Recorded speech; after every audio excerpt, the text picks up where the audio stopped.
Au milieu de la foule se trouve Optimus 3 et plus loin, Optimus 2. Après tant de mois, nous savons enfin à quoi ressemble Optimus 3. Comme l'a dit Elon Musk, cette version ressemble à un humain dans une armure robotisée et elle est bien plus sophistiquée qu'un robot humanoïde traditionnel. La preuve en est la vidéo précédente montrant la main d'Optimus 3. Elle a attiré l'attention de tous car elle ressemble trait pour trait à une main humaine gantée. Certaines caractéristiques techniques d'Optimus 3 ont également été révélées et elles surpassent largement celles de la version 2. Même si Optimus 3 est entièrement noir et qu'il ressemble un peu à un Terminator, cela importe peu si ce design facilite la fabrication pour Tesla. Comparons maintenant les deux versions. Laquelle est meilleure? Laquelle est moins bonne et que manque-t-il encore? Elon Musk parviendra-t-il réellement à la commercialiser d'ici 2027 comme promis? Commençons. Comme vous pouvez le constater, il s'agit d'une image comparative des deux versions d'Optimus de Tesla. À gauche, Optimus 2 arbore un design métallique noir, doré apparent, tandis qu'à droite, Optimus 3 présente une coque extérieure entièrement noire et lisse, illustrant clairement une avancée majeure dans la transformation des robots humanoïdes, du stade de prototype à celui de produit proche de la production de masse.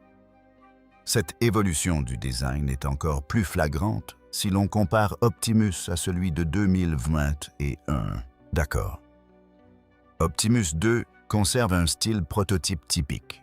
La partie supérieure du corps se distingue par une surface en métal brossé, doré brillant combiné à du noir, tandis que les épaules et les articulations sont clairement exposées, lui donnant une apparence robuste mais brute avec de nombreuses découpes et coutures visibles. La tête du robot est ornée d'une bande LED blanche brillante autour de la visière, laissant légèrement apparaître certaines structures internes.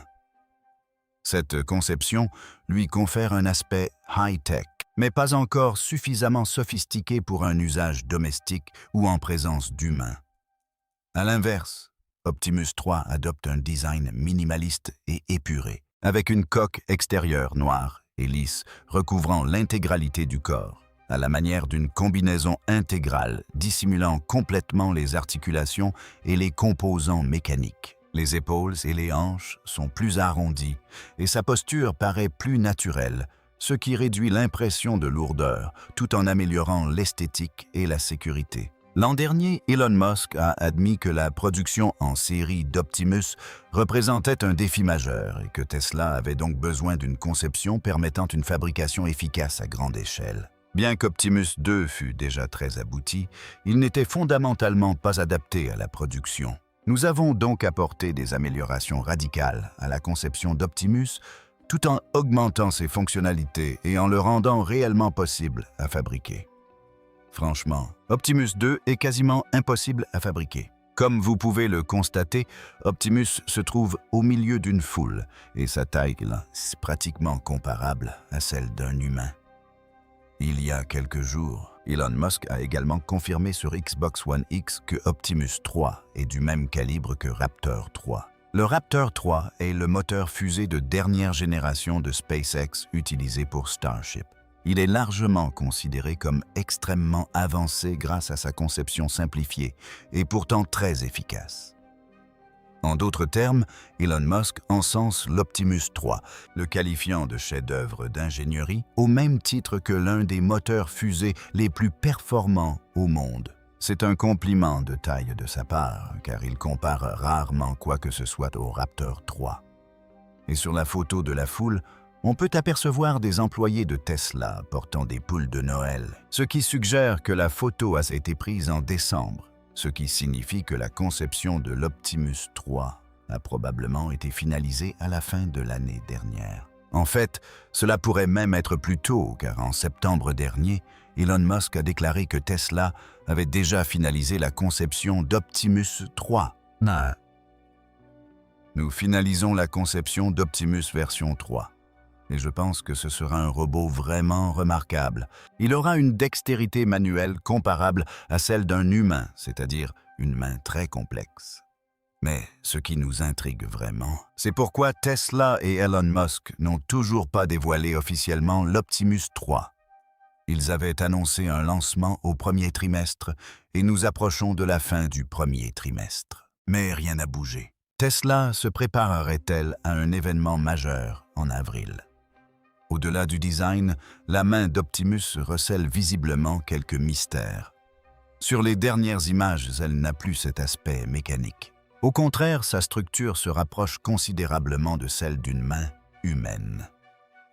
Les proportions des doigts, la disposition des articulations et la forme générale lui donnent l'apparence d'une réplique mécanique d'une main humaine plutôt que d'un simple outil robotique. Si les versions précédentes ressemblaient à des pinces industrielles, celle-ci commence à évoquer la main d'un musicien flexible, précise et pleine de potentiel expressif. De nombreuses sources indiquent que cette main possède 22 degrés de liberté. Un nombre non seulement impressionnant, mais aussi très significatif en termes de capacité de mouvement. En termes simples, chaque degré de liberté correspond à une direction de mouvement indépendante pour une articulation. Un doigt qui ne peut que se plier et s'étendre est comme une porte qui ne fait que s'ouvrir et se fermer. Cela représente un degré de liberté. Mais à mesure que le nombre de degrés de liberté augmente, la main se rapproche d'un système de poulies complexe, où même les mouvements les plus infimes peuvent être contrôlés indépendamment.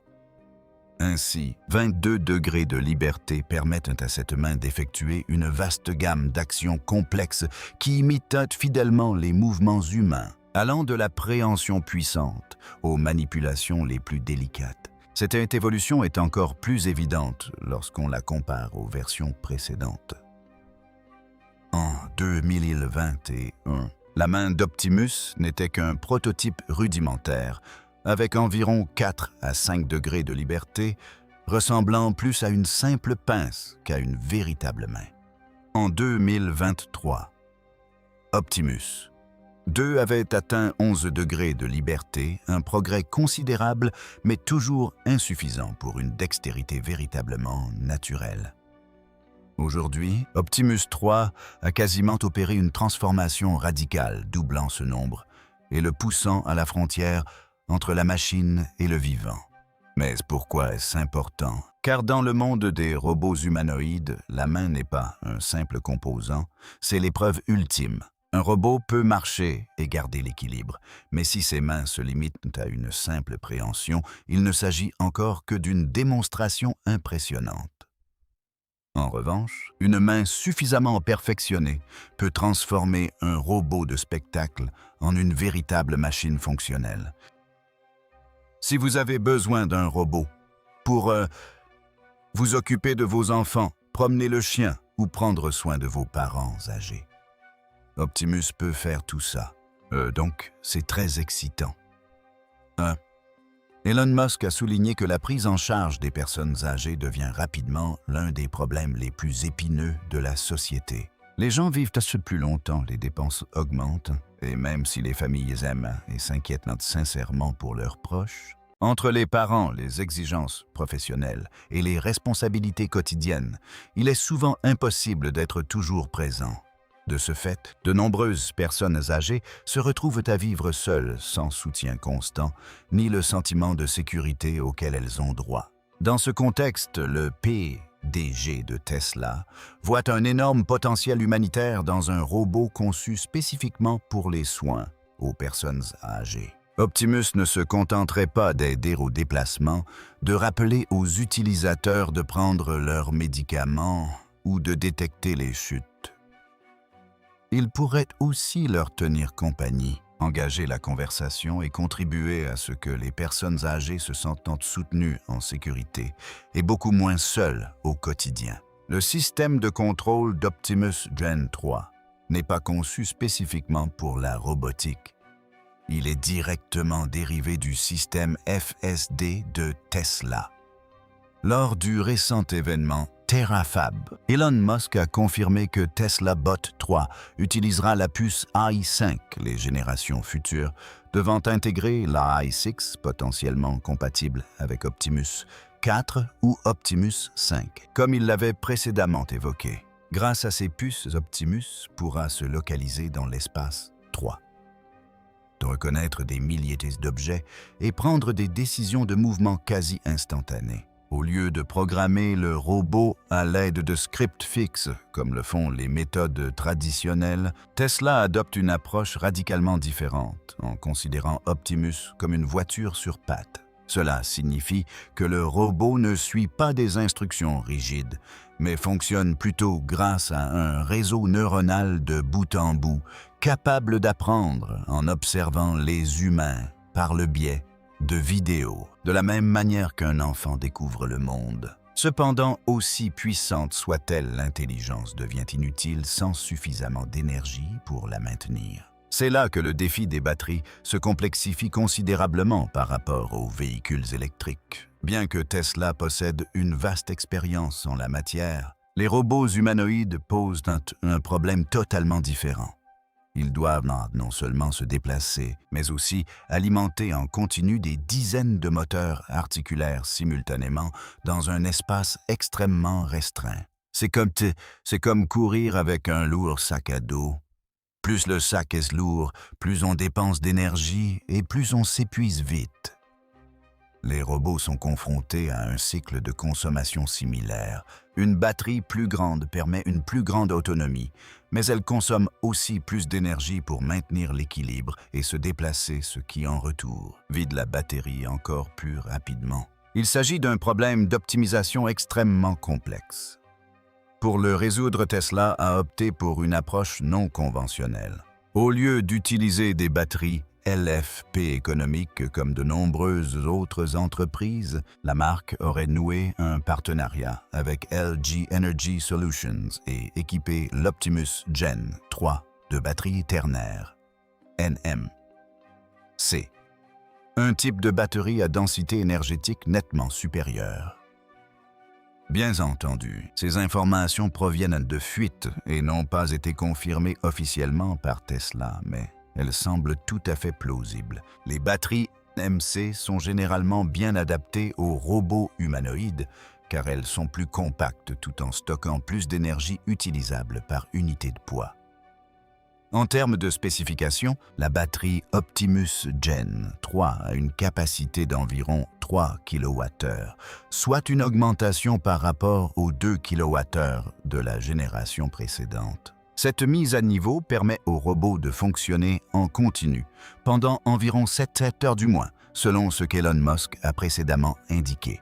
Et l'ambition ne s'arrête pas là. Musk envisage même un avenir où Optimus pourrait travailler 24 heures sur 24 comme un travailleur infatigable, toujours prêt à intervenir en cas de besoin. Bien que l'assemblage final se déroule toujours aux États-Unis, la véritable force de la production de l'Optimus Gen 3 réside au cœur de l'écosystème de la chaîne d'approvisionnement chinoise. Elon Musk a reconnu qu'environ 50% à 63% des composants du robot Tesla Gen 3 proviennent de fournisseurs chinois. Et il ne s'agit pas d'un simple choix d'approvisionnement, mais d'une décision dictée par des impératifs économiques. Les analystes de Morgan Stanley estiment que si Tesla tentait d'éliminer complètement la Chine de la chaîne d'approvisionnement Optimus, le coût unitaire pourrait passer d'environ 46 $, à environ 130 et 1 $. Dans le même temps, l'objectif à long terme de Tesla est de faire baisser le prix de vente aux alentours de 20 $, soit environ le prix d'une voiture d'entrée de gamme.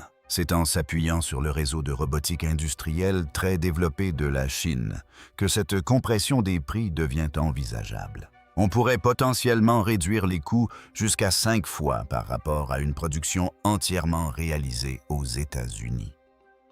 De plus, une chaîne d'approvisionnement Optimus bien définie commence à se mettre en place. À l'instar de l'écosystème qui a alimenté l'iPhone d'Apple, des entreprises comme Zhejiang Sanhua interviennent pour gérer les systèmes de gestion thermique. Ningbo Tuopu se concentre sur les composants d'actionneurs avancés et Everwin fournit des capteurs de haute sensibilité. La Chine domine toujours aujourd'hui la production de précision à grande échelle et à faible coût, un atout difficilement reproductible ailleurs du jour au lendemain. Elon Musk a également déclaré ouvertement que la Chine n'est pas seulement un acteur majeur, mais bien le principal concurrent sérieux dans le domaine de la robotique humanoïde actuellement. Des entreprises comme Unitree Robotics commercialisent déjà des robots humanoïdes dont le prix oscille entre 6,0 et 13,0 $. Pourtant, selon Musk, le prix à lui seul ne suffit pas. Le véritable écart réside dans les capacités. Bon nombre de ces robots à bas coût sont généralement plus petits, moins puissants, et ne sont pas encore conçus pour effectuer des travaux intensifs et prolongés, sans surchauffe ni panne. Parallèlement, la commercialisation à grande échelle d'Optimus avec un prix cible d'environ 20 à 30 $ soulève de sérieuses questions. Musk a déclaré que Tesla pourrait commencer à vendre ses robots dès 2027 après des tests internes en 2026. Mais s'il y a une chose que nous avons apprise des projets technologiques complexes, c'est que les délais sont presque toujours dépassés. Le défi est ici d'une toute autre ampleur que pour les voitures. Les véhicules évoluent dans des environnements relativement structurés et restent tributaires de la supervision humaine. En revanche, les robots humanoïdes doivent fonctionner de manière autonome dans des contextes imprévisibles. Ils doivent interagir directement avec les personnes et gérer d'innombrables situations imprévues en temps réel. Cela signifie que les exigences en matière de sécurité, de fiabilité et de constance sont beaucoup plus élevées. Un petit problème sur une voiture peut être simplement agaçant, mais une erreur de la part d'un robot s'occupant d'un enfant ou d'une personne âgée pourrait s'avérer dangereuse. C'est pourquoi Tesla devra tester Optimus avec une rigueur bien supérieure à celle de tous ses prototypes précédents. Pour y parvenir, Optimus doit réussir des tests rigoureux en conditions réelles, notamment en matière de mouvement et de dextérité. Il doit être suffisamment fort pour porter des charges lourdes, mais aussi suffisamment précis pour manipuler des objets fragiles sans les casser. Cet équilibre repose sur la conception mécanique notamment des mains et des avant-bras, que Musk a reconnu être les parties les plus difficiles à perfectionner. Les versions actuelles, comme Optimus 2, présentent encore des limitations. Les mouvements des doigts ne sont pas encore totalement naturels et la précision des manipulations est toujours en cours d'amélioration. Pour la 3e génération, le véritable défi consiste à prouver qu'elle peut atteindre une dextérité proche de celle de l'humain dans les situations quotidiennes. Ensuite, il y a le défi de l'intelligence et de la conscience environnementale, et c'est là que les choses se compliquent vraiment. Le robot ne peut pas se contenter de suivre des instructions, il doit comprendre son environnement. Cela implique de reconnaître les objets, d'interpréter le contexte, d'anticiper les actions des utilisateurs et de prendre des décisions sûres en temps réel. C'est un énorme pas en avant pour l'IA, surtout dans un environnement domestique où rien n'est jamais parfaitement organisé ni prévisible. Tesla bénéficie certes d'un certain avantage grâce à son travail sur le pilotage automatique, mais passer de la navigation sur route à l'interaction physique avec le monde réel représente un tout autre niveau de complexité. Nous pensons que la sécurité et la fiabilité sont tout aussi importantes, voire plus. Elon Musk a souligné que ces robots nécessitent un contrôle strict au niveau matériel, ce qui signifie que l'IA ne peut pas agir de manière autonome sans limite. Avant même la commercialisation d'Optimus, il est indispensable de disposer de mécanismes de sécurité robustes, d'une surveillance système constante et de la capacité de gérer les erreurs de manière contrôlée et sécurisée. Le système doit prouver qu'il peut fonctionner pendant des milliers, voire des millions d'heures sans incident majeur. Vient ensuite le défi de la fabrication. Concevoir un prototype fonctionnel est une chose, mais le transformer en un produit commercialisable à grande échelle en est une autre. Pour être viable, il doit être produit à faible coût avec une qualité constante et à très grande échelle. Musk a évoqué la possibilité de produire des millions d'unités par an. Maïs, cela obligerait Tesla à reconstruire essentiellement sa chaîne d'approvisionnement autour de composants hautement spécialisés, comme les actionneurs, les capteurs tactiles et les systèmes d'entraînement. Et une. Seul maillon de cette chaîne d'approvisionnement ralentit. Cela pourrait retarder la production ou faire grimper les coûts, mettant ainsi en péril l'ensemble du projet. Enfin, la question de savoir si les gens accepteront réellement la présence de robots de ce type dans leur vie quotidienne est cruciale, et elle est plus importante qu'il n'y paraît. Même si la technologie est au point d'accueillir un robot chez soi, représente un changement psychologique majeur. Il est essentiel que les utilisateurs aient confiance en la sécurité, l'utilité réelle et la facilité d'utilisation au quotidien.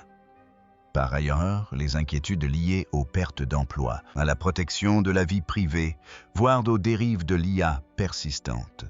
Il est impératif d'y répondre par une conception intelligente, une communication transparente et des garanties adéquates. Avec le recul, le projet Optimus d'Elon Musk est incroyablement ambitieux, mais pas irréaliste.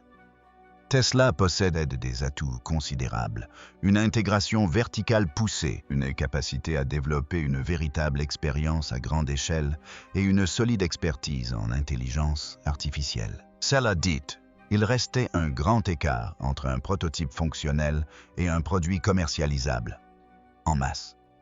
Si Tesla parvient à relever les défis liés à l'ingénierie, à la sécurité, à la fabrication et à la confiance du public, Optimus pourrait bien devenir l'un des produits phares de ce siècle. Mais si ne serait qu'un seul de ces éléments ne s'assemble pas, le calendrier pourrait prendre beaucoup de retard. Quoi qu'il en soit, Optimus représente une avancée majeure vers la sortie des robots des laboratoires et leur intégration dans le monde réel. C'est un pari risqué sans aucun doute. Maïs, il a aussi le potentiel de transformer radicalement notre façon de vivre et de travailler. Pour l'instant, cet avenir reste encore à définir. Maïs, grâce à la manière dont Tesla combine une intelligence artificielle avancée avec des systèmes énergétiques efficaces. Optimus Gen 3 commence à ressembler moins à une idée audacieuse et plus à quelque chose qui pourrait réellement exister et fonctionner à nos côtés au quotidien. Pensez-vous que des robots comme Optimus Gen 3 feront véritablement partie de notre quotidien d'ici 10 ans? Et qu'est-ce qui compte le plus pour vous? Prix plus basse ou des performances accrues pour des robots comme Optimus? Laissez un commentaire ci-dessous. Optimus Gen 3 n'est peut-être pas encore sorti, mais il repousse déjà les limites de ce que les robots peuvent faire. S'il s'agit du produit le plus sous-estimé et le plus mal compris de Tesla, c'est sans aucun doute le Tesla Semi. On commet encore 3 erreurs majeures lorsqu'on l'évalue. Premièrement, on comparait son prix d'achat initial. C'est une comparaison totalement erronée. Le prix annoncé du Semi est de 290 € pour la version à grande autonomie, ce qui est beaucoup plus cher que le prix d'un camion diesel, qui se situait entre 150 € et 180 € là. Cependant, le coût total de possession du Semi est essentiellement de 40 à 60% inférieur à celui d'un diesel, après seulement 2 ans d'utilisation grâce aux économies de carburant et à un entretien pratiquement nul. Deuxièmement, il s'inquiète de l'autonomie. Ceci est également totalement faux, étant donné que le Semi peut parcourir 800 km même, avec une charge totale de plus de 30 et un 750. KGT peut se recharger à 70% en seulement 30 minutes sur une borne de recharge rapide, ce qui lui permet de parcourir entre 300 et près de 600 km par jour. Elles n'ont rien à envier à de nombreux véhicules diesel actuels et les surpassent même. Troisièmement, ils prétendent que l'infrastructure n'est pas prête, là que le nombre de bornes de recharge pour les semi-remorques est limité et leur nombre est négligeable. C'est vrai, mais la situation a évolué comme en témoigne la situation au Nevada. Vous n'imaginez pas qu'ils possèdent la plus grande chaîne de production de camions d'Amérique du Nord, avec des milliers de robots dans l'usine. L'objectif de produire 50 zéro semi-remorques. Tesla par un est ambitieux, voire incroyable, mais cette nouvelle chaîne de production était parfaitement réalisable. Même sans atteindre ce chiffre, une production de 20 zéro, voire 10 zéro unités par an, suffirait à rendre obsolète tout le marché des camions diesel. Pourquoi vous allez tout découvrir? Dans le secteur du transport lourd, chaque décision se résumait à un seul critère: le coût total de possession. Les entreprises de transport routier n'achètent pas des véhicules pour leur esthétique, mais pour leur rentabilité au kilomètre. Deux vérités sont indéniables. Les camions électriques coûtent généralement 2 fois plus cher à l'achat que les camions diesel. L'électricité est systématiquement moins chère que le diesel, surtout en période d'instabilité géopolitique, lorsque les prix du diesel s'envolent. Laissons de côté le prix d'achat pour l'instant car il s'agit d'un facteur à court terme et concentrons-nous sur les avantages à long terme. Personne n'achète un camion pour l'utiliser seulement quelques semaines ou quelques mois. Ces véhicules devraient fonctionner pendant des décennies et parcourir des centaines de milliers de kilomètres. Dit après le dernier rapport de l'American Transportation Research Institute, le coût total d'exploitation d'un camion diesel traditionnel s'élève à environ $2 par mile. Ce montant comprend $1 pour le salaire et les avantages sociaux du conducteur zéro, à $0 pour le carburant, $0 pour les mensualités du camion, $0 pour l'entretien et $0 pour l'assurance. Comme on peut le constater, mis à part la rémunération du conducteur, le carburant représente l'un des postes de dépenses les plus importants. Généralement, entre $0 et $0 par mile, et son prix fluctue fortement en fonction des cours mondiaux du pétrole.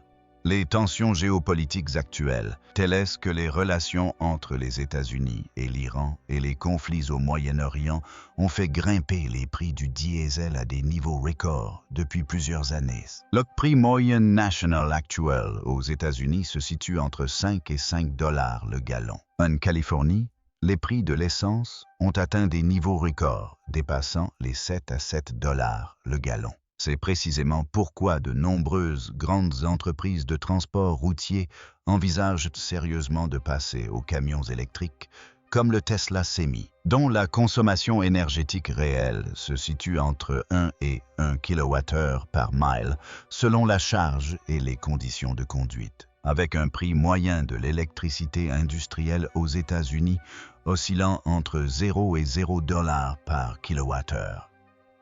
Le coût énergétique du Semi s'élève à $0 par mile. C'est nettement inférieur au coût du carburant diesel, aux prix élevés actuels. Pour des entreprises exploitant des milliers de camions comme Walmart ou PepsiCo, la différence est loin d'être négligeable. Elle se traduit par des centaines de millions de dollars de bénéfices nets. Elles rendent les concurrents diesel financièrement obsolètes dès le démarrage du moteur. De plus, le secteur du transport routier est obsédé par une maintenance extrêmement simple. Un moteur diesel est un véritable labyrinthe de points de défaillance, turbocompresseurs, transmission à 12 vitesses, systèmes d'émission complexes, bougies d'allumage, filtres à huile. La liste est longue. Chaque fois qu'un camion diesel est immobilisé, l'entreprise ne payait pas seulement les réparations, elle subit également un manque à gagner dû à l'immobilisation. Le Tesla Semi éliminait la plupart de ces problèmes.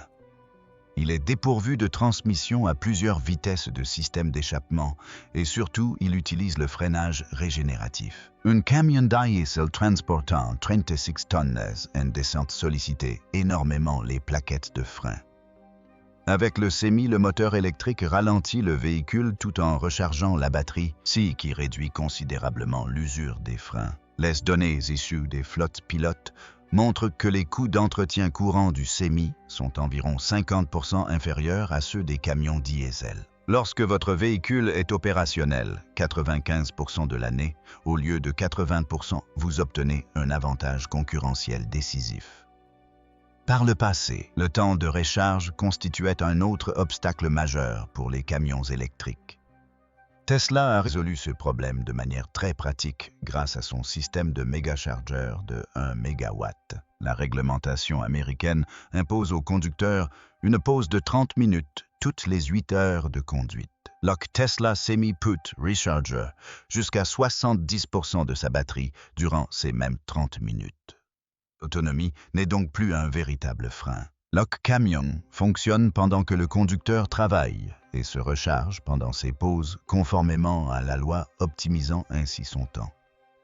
De plus, le couple instantané des moteurs électriques permet aux semi-remorques de maintenir une vitesse de 105 km/h en côte, alors que les camions diesel peuvent ralentir à environ 55 km/h dans les mêmes conditions. Résultat des livraisons plus rapides, moins de fatigue au volant et un plus grand nombre de trajets effectués par an. Ce n'est pas un hasard si les camions électriques bénéficient d'une priorité croissante en matière d'incitation gouvernementale. Les commandes du Tesla semi-augmentent rapidement, les entreprises de transport routier étant impatientes de se le procurer, car fondamentalement il s'agit d'un véhicule d'avenir. Possède un Tesla Semi, c'est bien plus qu'une simple question de coûts actuels. Il s'agit de souscrire une assurance qui garantit la continuité des opérations pendant les 10 à 15 prochaines années. Ce qui est particulièrement intéressant, c'est qu'après des incitations telles que le programme HVP de Californie, le prix effectif peut chuter à environ 560, $0 à 180 $. À ce stade, l'écart par rapport à un camion diesel se réduit à environ 30 $. Avec des économies de carburant d'environ 5 $, par mois, une entreprise peut récupérer cette différence en seulement 6 mois. Voilà pourquoi les entreprises de transport plébiscitent le Tesla Semi dans leur flotte. Ce n'est certes pas le seul camion électrique sur le marché, mais c'est actuellement le meilleur. On ne trouve bien d'autres camions électriques comme le Freightliner e-Cascadia, le Volvo VNR Electric, ainsi que des modèles Kenworth et Peterbilt. Ce sont tous d'excellents camions électriques capables de rivaliser avec le Tesla Semi. Certains arborent même un design plus attrayant. Alors, qu'est-ce qui fait du Tesla Semi le choix numéro 1? Le secret ne réside pas dans son allure élégante. Il se cache sous sa coque composite où Tesla a complètement redéfini la conception des poilus lourdes. Au lieu de tenter d'électrifier un châssis diesel traditionnel comme ses concurrents, Tesla a bâti le Semi autour de 2 plateformes essentielles, les cellules de batterie 4680 et une architecture basse tension de 48 volts. Commençons par le composant le plus lourd, mais aussi le plus crucial de ce monstre, la batterie du Semi. Il s'agit de la plus imposante batterie, 4680, que nous ayons jamais vue. D'ici 2026, Tesla maîtrisera parfaitement le procédé de fabrication des cellules 4680 à cathode sèche, ce qui augmentera considérablement la densité énergétique tout en abaissant les coûts de production à des niveaux records. Avec une consommation d'énergie d'environ 1 kWh par mile, Tesla Semi à grande autonomie, 500 miles, embarquerait une batterie d'une capacité d'environ 850 à 900 kg. Avec les anciennes technologies de batteries, un pack aussi volumineux serait tellement lourd qu'il réduirait presque à néant la capacité de charge utile du camion. Le passage à des cellules de batterie 4680, associées à une série d'améliorations mineures, et permis à Tesla de réduire le poids de la nouvelle version de près de 450 kg par rapport au premier prototype. Dans le secteur du transport de marchandises, TS450K représente un gain considérable. Il se traduit directement en capacité de charge, utile, accrue, générant des milliards de dollars de revenus supplémentaires chaque année. Plus important encore, cette structure de cellules est conçue pour supporter une charge continue de plusieurs mégawatts sans dégradation rapide, avec pour objectif une durée de vie pouvant atteindre 1 million de kilomètres. Cela signifie que pendant qu'un camion diesel subit sa deuxième révision, la batterie du Tesla Semi pourrait encore fonctionner à plus de 80% de sa capacité, avec Freightliner ou Volvo. Il faut s'approvisionner en batterie auprès de fournisseurs tiers comme LG SK ou CATL, acheter des puces auprès d'un autre fournisseur et se procurer des logiciels auprès d'un troisième. Chaque maillon de cette chaîne prélève une part des bénéfices et introduit des risques liés à la chaîne d'approvisionnement. Tesla adopte une approche différente.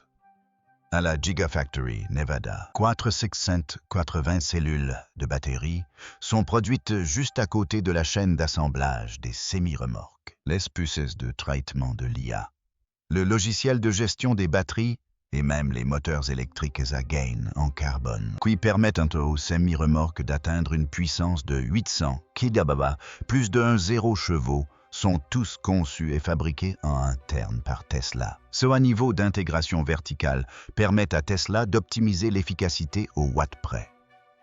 C'est pourquoi le semi-remorque peut atteindre une consommation d'environ 1 kW par mile, voire mieux, lors de certains essais en conditions réelles. Par exemple, ArcBest a été le semi-remorque sur plus de 230 km, 494 miles, soit une moyenne de 517 km, 321 miles par jour, et a relevé une efficacité de seulement 1 kW par mile. Parallèlement, Moen Transport, une entreprise de logistique spécialisée dans le transport de marchandises transfrontalier entre les États-Unis et le Mexique, a mené un essai grandeur naturel en mars dernier et a enregistré une consommation énergétique moyenne impressionnante de seulement 1 kW par mile. Ces résultats sont remarquables car ils dépassent l'objectif officiel de Tesla, fixé à 1 kW par mile pour son semi-remorque. Ces performances sont d'autant plus impressionnantes que de nombreux camions électriques concurrents peinent encore à atteindre une consommation d'environ 2 kW par mille, voire moins. Le second pilier, souvent négligé, mais représentant un progrès technique majeur, est l'architecture basse tension de 48 V. Depuis plus de 70 ans, le secteur du transport routier s'appuie sur des systèmes électriques de 12 filles ou 24 filles, nécessitant des faisceaux de câbles épais, lourds et peu efficaces pour alimenter les composants auxiliaires. D'ici 2026, le semi-remorque Tesla aura totalement abandonné ce système obsolète au profit d'une architecture 48 filles complète. Il en résulte une réduction significative du poids et de la complexité du câblage, permettant à Tesla d'intégrer un système de direction assistée entièrement électrique au lieu d'un système hydraulique. Ce système est non seulement plus précis et insensible aux fuites de liquide, mais aussi beaucoup plus économe en énergie. Il ouvre également la voie à l'intégration par Tesla d'un réseau dense de capteurs pour une conduite entièrement autonome, sans surcharger, le système électrique du véhicule. Enfin, la robustesse du groupe motopropulseur est un atout indéniable. Le semi-remorque Tesla est équipé de 3 moteurs indépendants, un sur chaque essieu arrière. Un moteur fonctionne en continu à rendement optimal en vitesse de croisière sur l'autoroute, tandis que les 2 autres s'enclenchent automatiquement lorsqu'une puissance supplémentaire est nécessaire pour l'accélération ou la montée. Cette conception offre non seulement des performances impressionnantes, permettant à un camion entièrement chargé d'accélérer de 0 à 60 mph en seulement 20 secondes, mais elle assure également une redondance intégrée. Si un moteur tombe en panne, le camion peut toujours continuer jusqu'à une station-service en utilisant les 2 moteurs restants. Avec un camion diesel, si le moteur ou la transmission tombe en panne, le véhicule devient un poids mort immobilisé sur la route. C'est cette combinaison La haute densité énergétique des batteries 4680, l'architecture 48 volts optimisée et l'intégration verticale complète de la technologie, qui fait du Tesla Semi une véritable bête de course sans véritable rival. Il est non seulement plus robuste et plus puissant, mais aussi plus intelligent que tous les camions qui l'ont précédé. Abundance Maintenance, un paradoxe souvent soulevé par les sceptiques à propos de Tesla. L'infrastructure de recharge du Semi. En réalité, le déploiement limité des stations Megacharger n'était pas une faiblesse, mais une stratégie très pratique pour limiter les dégâts. Quand on parle des obstacles aux poids lourds électriques, on dit souvent « Tesla en fait tout un plat, mais on peut compter les stations Megacharger sur les doigts d'une main ». Ce n'est pas entièrement faux, mais cela ne tient pas compte de l'enjeu global de la synchronisation. Tesla comprend une règle économique fondamentale: construire des milliers de bornes de recharge de plusieurs mégawatts, alors que seulement quelques dizaines de prototypes de Semi circulent, serait un gaspillage colossal de capitaux. Cependant, à l'approche de 2026, alors que la gigantesque usine de Semi à Reno, dans le Nevada, intensifie sa production pour atteindre 50 zéro camions par an, ce goulot d'étranglement devient rapidement obsolète. Avant 2026, Tesla privilégiait un système de recharge via ses dépôts. Ils ont noué des partenariats directs avec de grands clients comme PepsiCo et Walmart pour installer des bornes de recharge dans leur propre centre de distribution. C'était une initiative judicieuse. Tesla n'avait pas besoin d'une couverture nationale immédiate. Maïs, cela garantissait tout de même que le Semi puisse circuler 24 à 24 et 7 sur des itinéraires fixes. Mais une fois que la production atteindra des dizaines de milliers d'unités, la demande pour le transport longue distance explosera. C'est alors que Tesla passera à la phase 2, NS associant avec de grands exploitants de relais routiers comme Pilot Travel Centers, leur déploiement prévu de 66 stations. Megacharger, dans 15 États, d'ici début 2027, montre que l'infrastructure se développe au moment opportun pour soutenir le parc de véhicules électriques en pleine croissance. En effet, début mars, Tesla a annoncé l'achèvement et l'ouverture de sa première station Megacharger publique pour le Tesla Semi à Ontario, en Californie, marquant une étape clé dans cette stratégie de déploiement. Il s'agit là de l'une des 66 stations Megacharger que Tesla prévoit de construire à travers les États-Unis pour soutenir la flotte croissante de semi-remorques produites dans son usine du Nevada.